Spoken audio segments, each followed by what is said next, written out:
We've got Burgee, Fred, Toni, Linda, and Curt, special buddy of mine, hi Curt, who have been going to Ward Acres for how many years now? I've been going for 2 years since we've had the dog. And we've been going for 4 years since we've had the dog. But this is our 6th dog, and we didn't even know before, as we've lived where we lived for 42 years. And it's made such a difference. And it's particularly made a difference because we're a lot older than we were when we had our first dog. And this way the dog can run and still be under control, and we don't have to run. It's a major plus. Right. I find the thing I like about Curt being able to go in the park is, number one, he gets that fresh air and opportunity to socialize with other dogs, and he also has a lot of fun chasing after the little ground squirrels and the things in the trees. He goes off on his own, and he can't do that obviously in our neighborhood without pulling my arm out.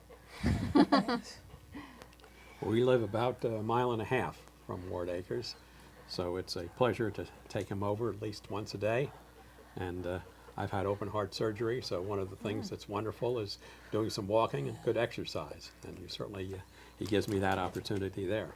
And where did you get Curt? I know Curt is a mixed breed. Yes, he is. I got him from the New Rochelle Humane Society, and they have a great program there. They really helped us pick out the right dog for us. He's just a great family dog. What time of day? Is there a It particular varies. time That's of- what's so wonderful.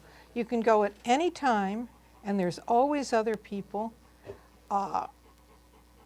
and dogs, and they're all running around, and everybody is responsible and picks up after their dog and helps. It's a pleasure. I don't think there's any other place in New Rochelle, certainly, that attracts so many people on a daily basis. I think you're right on target, that if you go there, you can see how everybody's having fun themselves, their animals are having fun, and it's good, healthy exercise, and it's a beautiful nature preserve. I think there's definitely problems with walking your dog just in your local area. First of all, they don't get enough exercise, they don't get enough running. But secondly, I have to say there are times when I found broken glass around our local park. I live near Florence Park, where I can't take the dog, but sometimes I walk near it. And I have to be careful so that he doesn't get cut by glass. And I have to say sometimes people aren't very good about picking up after themselves there. But you know, at Ward Acres, people are very responsible. I know there's a volunteer who goes around and cleans up the garbage every day. And I'm just amazed that the city of New Rochelle is you're a nice trying dog. to fix a problem that's not broken. When you talk about the wet parts of the park, one of the important things to notice is that there's these wood chips that are put down over all of the muddy areas, again on a volunteer basis with someone who cares so much about the park. He said he on his own money hired 7 truckloads of wood chips to be brought, and that has made a real difference. Oh, also we took our landscape architect over there, landscaper, not the architect, and he said that he really didn't know that you could change the vegetation and the vines and so on because it was natural and it was a habitat for wild animals, and that maybe they shouldn't go around interfering with it the way it is. He felt, for example, that in some of the vines there clearly were nesting for eagles, certainly a protected species. And it was his urging that nothing should be done until someone who's really an expert on environmental considerations and knowledge of wildlife make sure that it's not being destroyed by the changes that are contemplated in that park. My principal question is, what are the terms under which New Rochelle got the property, and do they really have rights from a legal point of view to be changing the way the park is going to be used in the future? I also raised a very important question that so far, from my experience of almost 60 years in consulting, when you get an estimate to do a project, very often when the person or organizations that come to do the project, the costs are significantly different. And I certainly think with the 62 acres there's a great deal of flexibility as to what something should cost.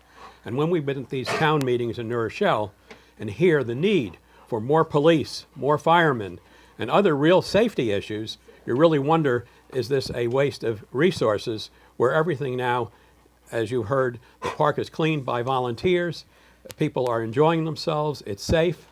Should the money be, in essence, put on a project like this as opposed to the more serious concerns of the city? I question one of the letters that was up in a tree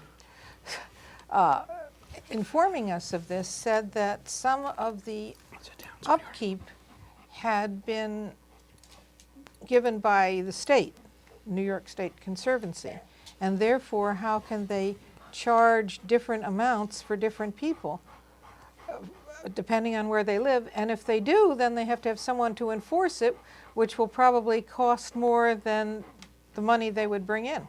Not only would there have to be someone to enforce the rule, but there would be extra, I'm sure, extra proceedings for all the violators, which there must be many. Plus, there's so many exits and entrances to the park. I really question whether they could actually enforce it properly. I mean, if they did intend to enforce this law. I personally think that it's unfair to charge non-dog owner, no, it's unfair to charge dog owners and not charge something to non-dog owners. You know, I could understand a reasonable fee, something like $25 a year. I think if everybody was charged a flat fee to enter the park and use it, I think that would make sense if the money was in fact going to be used to help maintain and clean the park. But if they're going to only charge dog owners, I believe that's an undue burden on dog owners, especially out-of-city dog owners like us. The other issue is if they limited the time of day to only dusk and dawn, the park would be overrun during those hours, and it would be so hard to, I think, that way keep control of the dogs, because there'd be just packs way more than normal. Yeah, because this way it varies. Right, and it's never, you never get the feeling that there's too many dogs in the park at any one time. I know of one young policeman who goes with his dog sometimes twice a day. I think he's from America, I think. But he's there, and he's there walking through the trails with his dog. And if he weren't, there would be other people perhaps that didn't belong there. Safety is certainly a key factor, and I think it's particularly true with families, little children, and women who are out. And here's an opportunity for them to feel comfortable with so many others always in the park. And apparently there are New Rochelle police officers who also walk their dogs there. Yes, as well. there was a woman officer who came to the town meeting, and she goes there Yeah. every day. A retired detective. Has anyone, this is a question, I don't know if you know the answer, but has anyone done any kind of a survey as to how many people are using the park with dogs? I mean, are they doing this as a money-making? Not to my knowledge. Yeah, you'd think that would be the first step, to see how many people use the park and I know, yeah. what time of day do they mostly use it, and then they could, the rules would at least be based on some rational basis. But this way, they just came out and made decisions without having any real rationale for them. Well, a lot of people have asked me, and I certainly don't have any answers, but what can possibly be gained by this? They keep saying that there has to be an ulterior motive, that they're trying to develop the park, and so I have no idea. But I don't see any rationale for changing. I mean, these dogs have never seen each other before. Right. Right, we never met before. We have to make disclosure. The dogs have never met, and we've never met. And I think if they didn't have the chance to interact with dogs every God bless day, you. they might not be acting this way. Well, all I could say is I just hope that more people continue to use Ward Acres and that it continues to be free and available to all. I encourage everyone to come and enjoy the outdoors and the good health of walking around and being in Ward Acres Park and seeing really the enjoyment and fun of all the others that are coming there on a consistent basis. I'd also like to add, if you look at the skyline now, whether it's in New Rochelle or many, many miles away, the entire skyline of New Rochelle has changed. And here's the opportunity to leave something in its natural state where people are enjoying it and there is no crime and certainly a very healthy environment.